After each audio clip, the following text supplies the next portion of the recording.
As you will notice, the title of my presentation has been slightly adapted. I will use the term social capital as, a cornerstone of the presentation. This is a very humble exercise. It's not a result of a far-reaching, research project.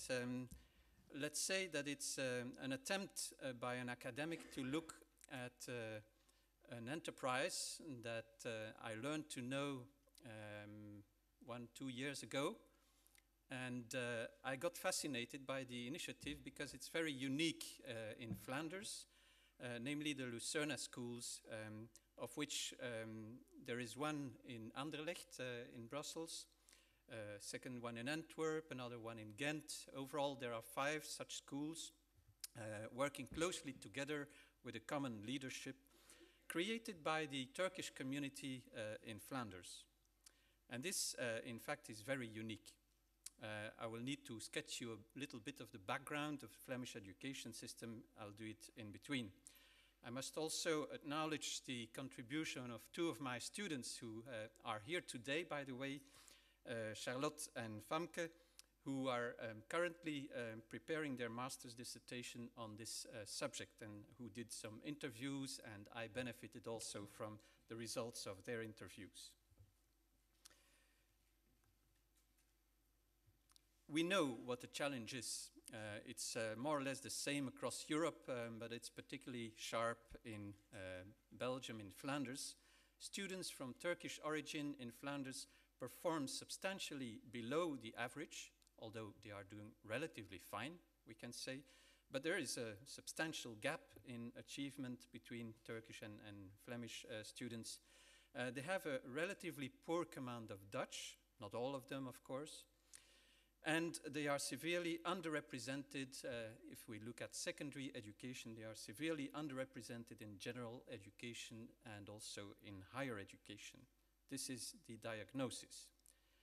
And this was also the challenge, I guess, that triggered the initiative to create the Lucerna Schools. This is obviously due in part to socioeconomic disadvantage of part of that community, but also to the Flemish education system, which institutionally still includes barriers for upward mobility and in some way also discriminates against minorities. The Flemish education system is characterized by extreme competition. We have free school choice and also freedom of education, which means that both on the supply side and creation of schools and on the demand side, there is a complete freedom. And this means that we are operating in a sort of quasi-market with suppliers trying to attract the best customers and the parents as the customers trying to select the best schools for their children. Nevertheless, some parents are more powerful, are better informed, are more mobile, have cars, etc., while others have less information, are less mobile, and so on. And this means that the quasi-market in education exacerbates the phenomenon of segregation.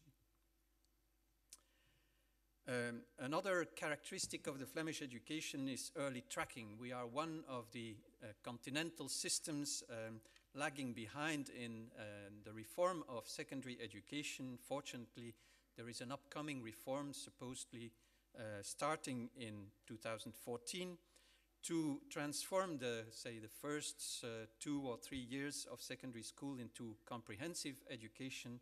But until now, children have to select their option, or should I say, are oriented into a certain direction at the age of 12, at a very premature age, on the basis of negative criteria, namely their performance in language, their performance in mathematics, and so on. If you're not good enough at Dutch, they tell you that you're probably good for vocational school, which is a very paradoxical assessment, of course. The Flemish education system is also characterized more today than 10 years ago by an assimilationist climate, meaning that you have to behave like the Flemish. When you arrive in Flanders, you are brainwashed, you get a class for a reception class for newcomers. You learn Dutch intensively. After 1 year, you're supposed to be ready to flow into the mainstream education. This Dutch first type of policy tends to be rather ineffective for some groups. So that's the diagnosis. And we can represent it as a sort of machinery of selection where low socioeconomic background of students combines with structural inequalities in the education system and then produces educational disadvantage for the rest of your life and for the next generation. Very dramatic analysis. I think that one of the factors which has so far been underestimated in analyzing the faults of the Flemish education system is the aspect of social capital. What does it mean? In principle, all schools in Flanders, whether they are public or private, are subsidized on equal footing.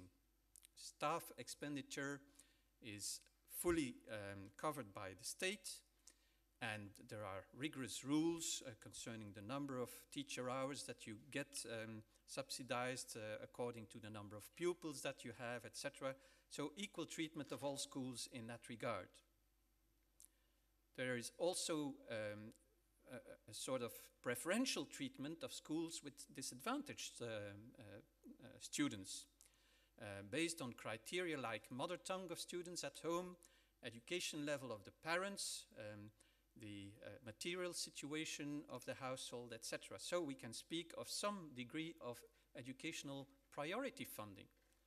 So supposedly schools serving a relatively disadvantaged audience of pupils have a better funding than other schools in order to compensate for the lack of resources which is present among families. A priori, one should think, why is there then such a persistent inequality? I think the funding of the schools as it stands now overlooks part of the other resources of schools. Schools are unequal, for example, in terms of infrastructure. A huge part of the Flemish education market is dominated by private education, private schools created by religious orders in the past. As there is freedom of education, so the church has a huge market share in education. And as a consequence, some convents in some wealthy neighborhoods and wealthy cities are very well equipped, have nice buildings, whereas some other schools are much poorer in terms of infrastructure. That's a first source of persistent inequality. A second source has to do with the fact that a school is not just buildings and teachers, it is also a community. And that community constitutes the social capital of schools. Parents who send their children to schools are quite unequal in terms of social resources, cultural resources, material resources. And we know that parents do contribute to the welfare of a school, for example, by volunteering in a class, participating in certain educational activities, by organizing feasts at school, by collecting money, etc. And the same applies to alumni of the school, who also are part of the social capital of school. And then there's teachers. Schools are subsidized equally, not in terms of money, but in terms of teacher hours.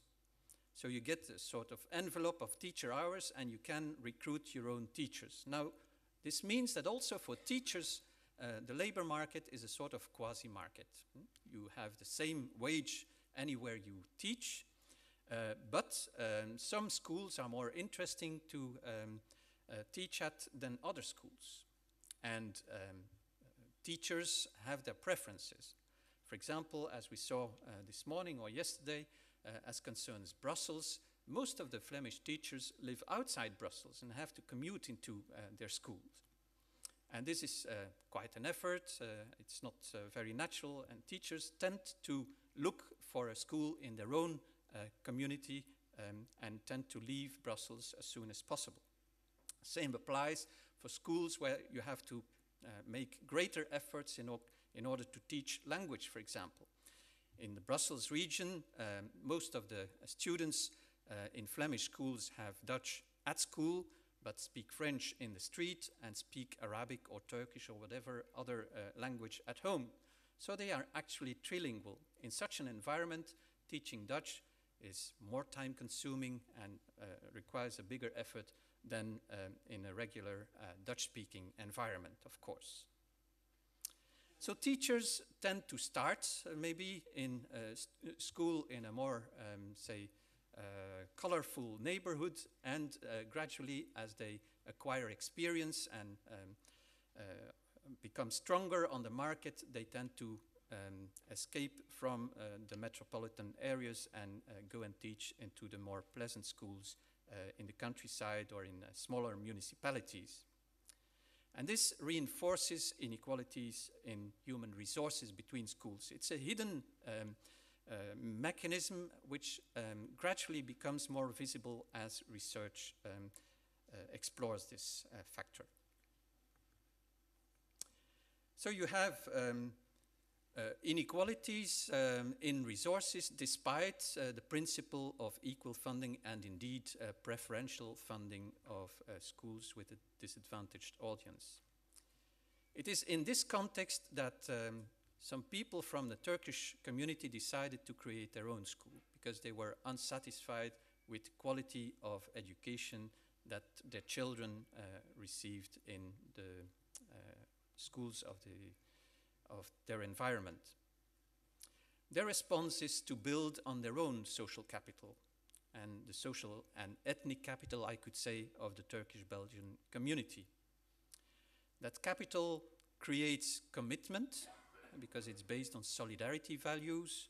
It creates commitment. Commitments generate motivation, and motivation reinforces performance. It's as simple as that. I think this is the secret of the Lucerna colleges. You can observe this by looking at the leadership of the schools and those who created the schools. Many of them have been successful students from the Turkish-Belgian community. They are economists, they are engineers, some of them are businessmen, and because they have known in the previous generation the impact of the socio-economic disadvantage of their parents on their own educational opportunities, some of them had to leave school for some time. It's for that reason that they have become aware of the need to invest in education as a leverage for social mobility for their entire community, out of their personal experience. It's a sense of responsibility also for their peers. There is obviously financial support because, as I said, the infrastructure of schools is subsidized partly, but it is also partly private. In private education, 60% of the school buildings are co-financed by the Flemish community. Is it 60 or 70%? I don't know, but there's still a percentage that you need to collect, and in any case, you need to pre-finance the investment. And it's Turkish entrepreneurs who collected the money to create the Lucerna Schools. There is obviously the commitment of teachers. In this sense, the Lucerna Schools inverted the mechanism of the quasi-market and became more demanding towards their teachers. They said, if you want to teach here, you're going to work hard. It's not going to be an easy life. So in a way, it's a way of selecting teachers positively into the school, rather than being satisfied with any teacher that starts and then looks around for a next opportunity. Teachers work hard in Lucerna. They have to commit themselves to extracurricular activities. They have to go on home visits at least twice a year, I think. They do individual tutoring, and they are well organized across the 5 schools for team teaching. So they gather by discipline and elaborate their teaching materials and so on together. This is a lot of additional investment on the part of teachers. It means that they must be very committed and that they must share the dream of emancipation of their community. There is, of course, the community of parents, parents that commit themselves to a partnership, and I will elaborate on it in a minute. They also do some voluntary work in the school, for example, helping for the catering of the school. They also sponsor the school to some extent if they are willing and in a position to do so. And there is also the peer community, some older students who have moved into higher education, who have been successful at school and who play the role of role models and mentors for younger students at Lucerna. In terms of pedagogy, I would qualify the Lucerna method as an extended school strategy.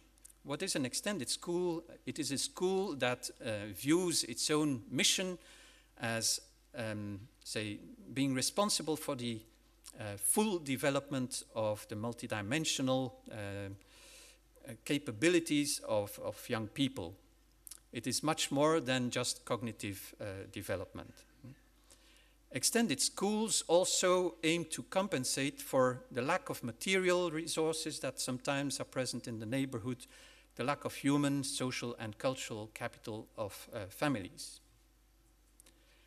This means that the school, for example, organizes additional language courses during summer, through summer camps, but also outside the regular teaching hours through things like essay contests, poetry contests, and so on. It means that schools also invest in other than just cognitive courses. They invest a lot in sports, in arts, in healthcare, in new technologies. One of the latest initiatives is also an iPad class to make young people acquainted with the newest developments of that technology.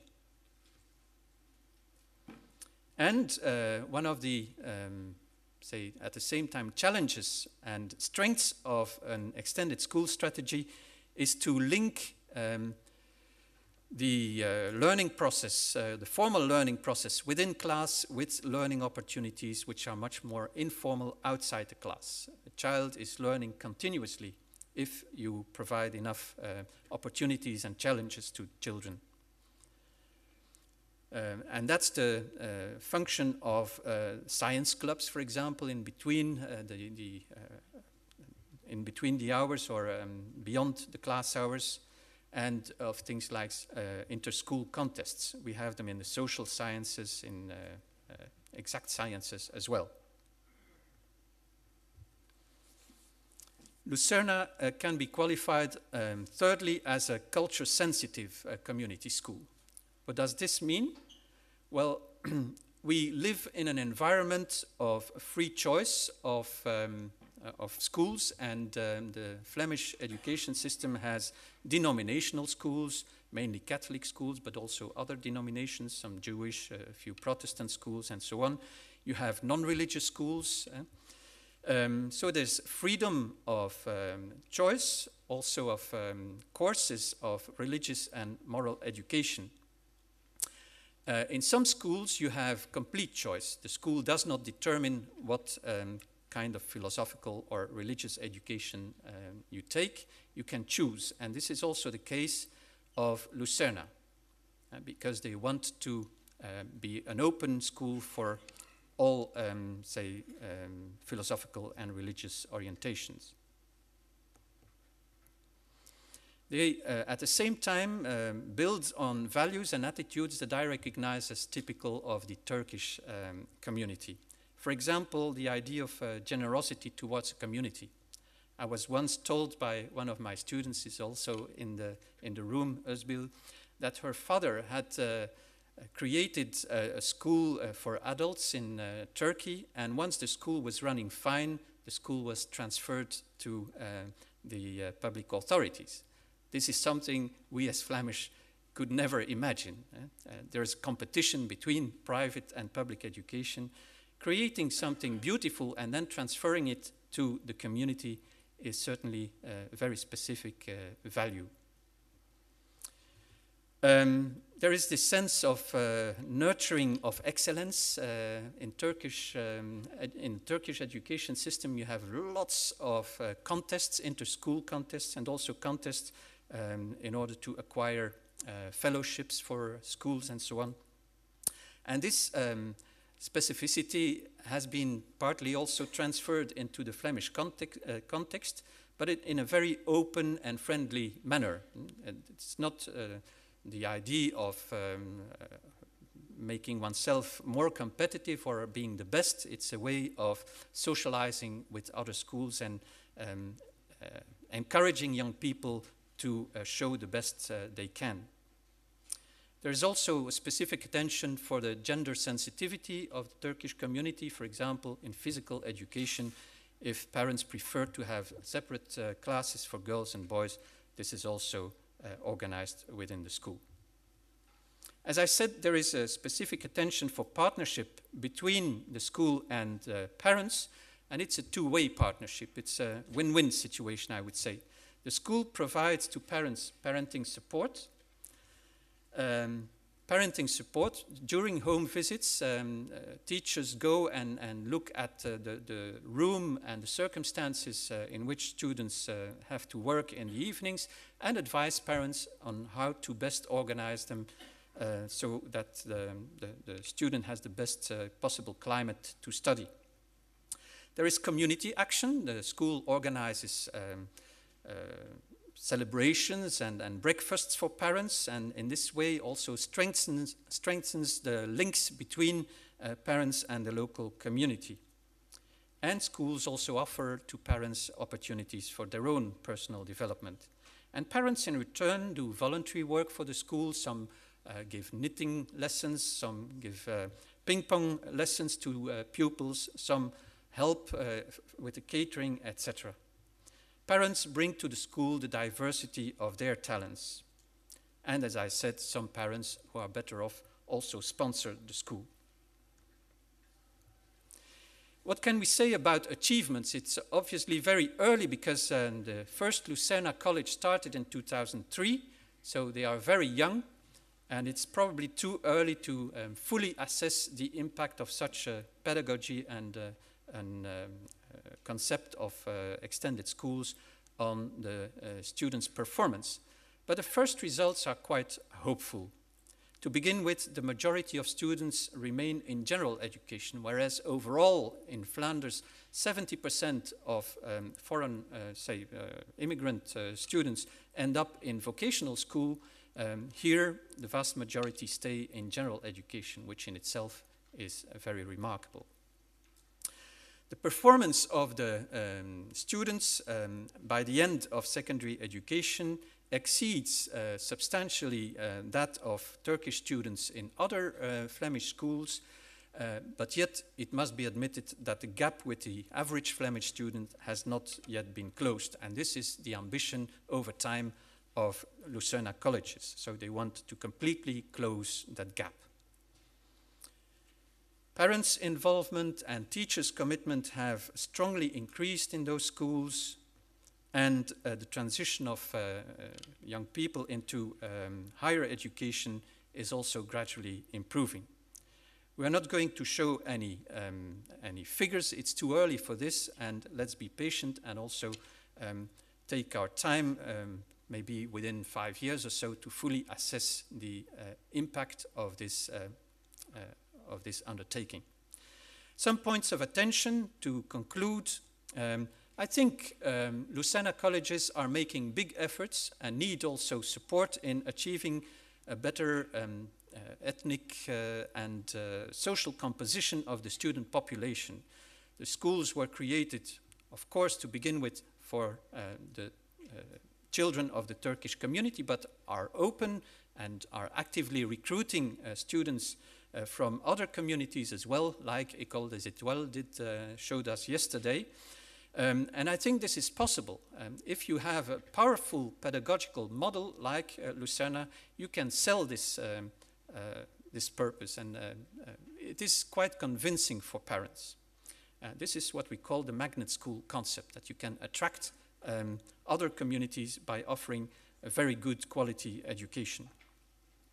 Secondly, I think on the agenda for the future, there is quite a potential for interfaith dialogue, not least among the parents, but also among the students. You will certainly ask the question, what is the denomination of the school? Well, the school is neutral in a sense. It's not an Islam school. You can get Islam courses because you have, in the Flemish education system, you have to take some course of moral or religious education. Most students take Islam lessons, but others take Catholic religion, and still others take moral education. This is an enormous richness and provides opportunities for active pluralism, and I think it may be very enriching for students from the Flemish community to take part in this inter-religious dialogue, because the kind of Islam that, at least as far as I have seen, the kind of Islam that is lived within the school community is a very moderate, open-minded, peaceful, modern, and very education-minded Islam. I will not elaborate on other initiatives because the Turkish community has other initiatives in the field of education, and I also wanted to point at some related initiatives from other ethnic minorities in Flanders. Actually, while preparing this presentation, I was very pleasantly surprised by the number of initiatives all across Flanders, including from the Moroccan community, but also African communities and so on. Unfortunately, the time does not allow me to elaborate on all of these. And the projects range from early childhood education via peer mentoring, student associations, parents' organizations, up to political representation. To conclude, I would say,